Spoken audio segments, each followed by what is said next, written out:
삼각대가 어디 있는지 모르겠으니까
아우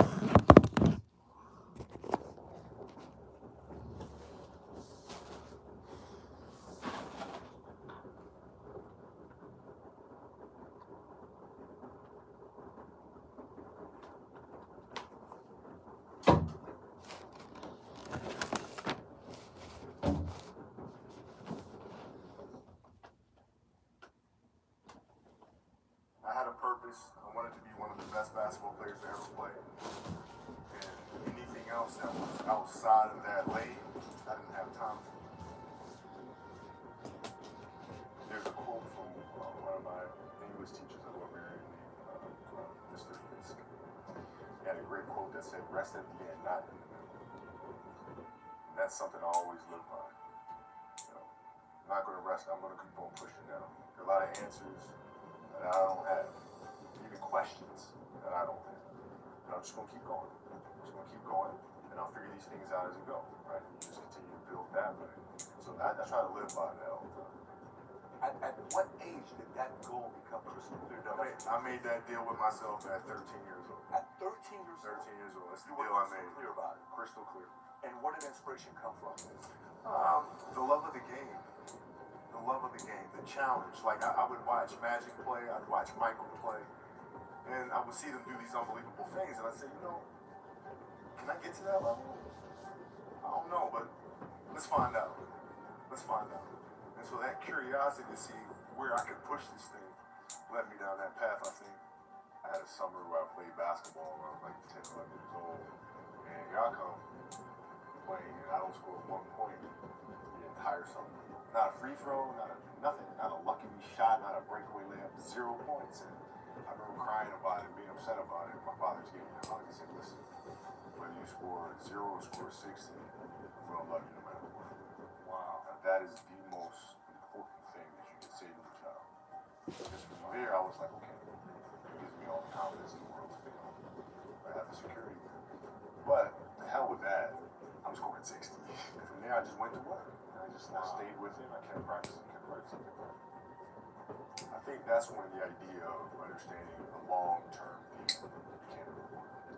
Because I wasn't going to catch these kids in a week. I wasn't going to catch them in a year, right? So that's when I sat down and said, okay, this is going to take some thought, right? We all want to work on first. All right, shooting. All right, let's knock this out. Let's focus on this. Half a year, 6 months, nothing but shooting. Right? After that, all right, creating your own shot. So I started creating a menu of things. When I came back the next summer, I was a little bit better. I scored. Yeah, it wasn't much, right, but I scored. This is 12, 13. 12, 13. And then 14 came around, back half of 13, 14 years old, and then I was just killing everyone. And it happened in 2 years. And I wasn't expecting it to happen in 2 years, but it did, because what I had to do was work on the basics and the fundamentals. But they relied on their athleticism and their natural ability. And because I stick to the fundamentals, it just caught up to me. And then my body, my knees stopped hurting. I grew into my frame. And then it was game over. Wow. Were you always competitive from the day you were born? You were super competitive? Competitive with things that I participate in. So I'll put it to you this way. So basketball for me was the most important thing. So everything I saw, whether it was TV shows, whether it was books I read, people I talked to, everything was done to try to learn how to become a better basketball player. Everything. And so when you have that point of view, then literally the world becomes your library to help you become better at your craft. So at 13 years old, I had a kill list. And so, they used to do these rankings, Street and Smith basketball rankings. And I was nowhere to be found. I was like 6'4", scrawny, like 160 pounds soaking wet. So I was like 57 on the list. And so I would look at 56, 55, all the way up to number 1, and who these players are, what club teams they played for. So when we go on the AAU travel circuit, I gotta hunt them down, right? And so that became my mission in high school, is to check off every other person, all those 56 other names, hunt them down and knock them down. So when we played at 13, I would size you up and see what your strengths and weaknesses are. How do you approach the game? Are you silly about it? Are you goofy about it? Are you good at it just because you're bigger and stronger than everybody else? Right? Or is there actually thought and skill that you put into? Right? And when I play to my weaknesses. I always work on the things during those games that I was weak at. Left hand, pull-up jump shot, post game. So I have a strategy. What was really your work ethic like, and for how long did you stay disciplined? Well, every day. Since 20 years. It's an everyday process. Trying to figure out strengths and weaknesses. For example, jumping ability. Now, my vertical was a 40, wasn't a 46 or 45. My hands are big, but they're not massive. Right? So you gotta figure out ways to strengthen them. So your hands are strong enough to be able to palm a ball and do the things that you need to do. Quickness, I was quick, but not insane. I was fast, but not ridiculously fast. Right? So I had to rely on skill a lot more. I had to rely on angles a lot more. I had to study the game a lot more. And but I enjoyed it though. So like from the time I can remember when I started watching the game, I studied the game, and it just never changed. What does losing feel like to you? It's exciting. Why is that? Because it means you have different ways to get better. There's certain things that you can figure out that you can take advantage of, right? Certain weaknesses that were exposed that you need to shore up, right? So it was exciting. I mean, it sucks to lose, but the hardest thing is to face that stuff. That's a really, really tough challenge. How did you get mentally and emotionally so strong where it doesn't bother you? Well, you got to look at the reality of the situation. Like for me, it's not, you kind of got to get over yourself, right? And then after that, it's okay, well, why did those air balls happen? Got it. I didn't have the legs. If you look at the shot, every shot was online. Every shot was online, but every shot was short. Right? I got to get stronger. I got to train differently. The weight training program that I'm doing, I got to tailor it for an 82-game season so that when the playoffs come around, my legs are stronger and that ball gets there. So I look at it with rationale. Say, okay, well, the reason why I shot air balls is because my legs aren't there. I go, well, next year they'll be there. You have to do the hard stuff and watch that game and study that game to not make those mistakes over and over again just because you're brave enough to face it. So you gotta deal with it. You gotta deal with it. Face it, learn from it. You don't want to have that feeling again, right? So you gotta really study it, face it. And not to say you'll win the next time, but at least you'll give yourself a better chance. Yeah. It's an obsessiveness that comes along with it. You want things to be as perfect as they can be, understanding that nothing is ever perfect. But the challenge is trying to get them as perfect as they can be. What can you do? It's in your control. So control what you can. You have this mindset, but how did you develop that? I don't know if that's what you call a mindset, but how did you develop that? And when did it start? It started in middle school and high school. Because a lot of the kids that I was playing against were inner city. So they're looking at me. So it felt like they could try to intimidate me, stuff, which they couldn't, right? But now I'm saying, okay, well, you're trying to attack me. How am I going to attack you? How can I figure out ways to break you down? How can I show you that, no, I have you, right? And so that's when it first started for me, is figuring out how to get the upper hand on the opponent that way. And what would you do to make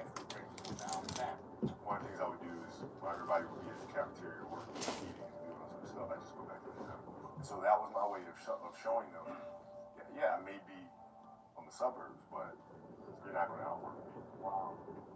Like, I see a lot of players take vacations with other players that are close friends. And we'll just take vacations, just to take vacations, or just hang out, just to hang out. Like, I never did that. Why not? Why didn't you do that? Well, because when I retire, I didn't want to have to say, I wish I would have done more. I don't want that. I play games with the flu. I play games with 102-degree fever, man. We had a game against Toronto and drew 1,000. And Vince was tearing the league up. My back was jacked. So I would be in the layup line like, okay, there's a lot of days where you can rest and recover. Today ain't one of them. Your back can bother you any other day. That ain't bothering me today. He gonna have to see me today. You're playing against the Golden State Warriors. Score is 107-109. You guys are close to getting into the playoffs. You know exactly what happens in the game. You go up, you're about to take your shot, and then all of a sudden, boom, Achilles happens, right? A friend of mine, Nima, he is here just to listen to you. He played ball. And he told me, he says, Patrick, I don't think you understand. He says, when I tore my Achilles in high school, there's 4 friends of mine dragged me to my house. I was crying from there straight to the hospital. He says, I have no clue how the hell this guy did it. He went and hit the free throws, and then you walked off the stage. How the hell do you tolerate that kind of pain? I tell this example, and I think this is the best way to explain it. You have a hamstring injury, you pull your hamstring really, really badly, you can barely walk, right? Let alone play anything. You're at home, all of a sudden a fire breaks out in the home. Right? Your kids are upstairs, wife is wherever she may be, going down. I'm willing to bet that you're going to forget about your hamstring, you're going to sprint upstairs, you're going to grab your kids, make sure your wife's good, getting out of that house. And the reason is because the lives of your family are more important than the injury of your hamstring. And so when the game is more important than the injury itself, you don't feel that injury. Not at that time. When in the trainer's room, my kids are in there, and they're looking at you and stuff, and I'm looking at them, and I'm like, it's all right, Dad's gonna be all right. It'll be fine. It'll be all right. It'll be all right. It'll be all right. As a parent, you gotta set the example. This is another obstacle. This obstacle cannot define me. It's not going to cripple me. It's not going to be responsible for me stepping away from the game that I love. I'm going to step away on my own terms. And that's when the decision was made that, you know what? I'm doing it. You gotta lead by example. As parents, you gotta lead by example. You want your kids to do whatever it is they want to accomplish in life, you have to show them. You got to show them. The definition of greatness is to inspire the people next to you. I think that's what greatness is or should be. It's not something that lives inside. It's how you inspire a person. And inspire a person. That's how you create something that's that's our challenge. To figure out how our story can motivate them in a way to create their own thing.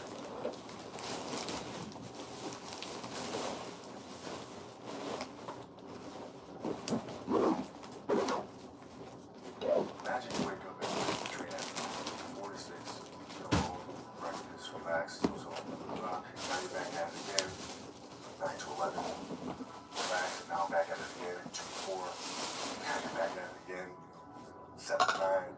Look how much more training I have done by simply starting at 4. And that was the most important thing for me, those long-term get better every single day. And if I lived that way over time, I'd have something that was beautiful. And that was my philosophy. It seems like a pretty simple one, but if you live your life to just get better every single day, do that for 20 years, what do you have? Overall, the idea is very simple. And, the Mamba mentality simply means trying to be the best version of that's what the mentality means. It means every day you're trying to become better. It's a constant quest. It's an infinite quest. To me, the mentality is a really simple one, in the sense that confidence comes from preparation. So when the game's on the line, I'm not asking myself to do something that I haven't done thousands of times before. When I'm prepared, I know what I'm capable of doing, I know what I'm comfortable doing, and I know what I'm not comfortable doing. Right? And so in those moments, if it looks like I'm ice cold or not nervous, it's because I've done it thousands of times before. So it's one more time. So starting at the age of 2, when I first started playing the game, on and on and on, I always ask questions. I always try to get better every single day, learn more. You'd be surprised, like some people, like my kids at 2 could do a lot of things. At 2, I could dribble a basketball, I could shoot a basketball at the house. And I would go to practice with my father. I would observe my father. I'd sit and watch games with him. A lot of things I learned by being around the game. So by the age of 6, I was already strategizing versus other 6-year-olds. At the age of 6, I figured out 6-year-olds couldn't dribble with their left hand. So like when I was playing these 6-year-old kids, I would make them dribble with their left because I knew they couldn't. And so they dribble off their foot, pick it up, lay it up. Do it again, dribble off foot, pick it up, lay it up. So at 6 years old, I had 63 points. I just constantly looked for things to learn from, and very observant. The passion came from the love of the game.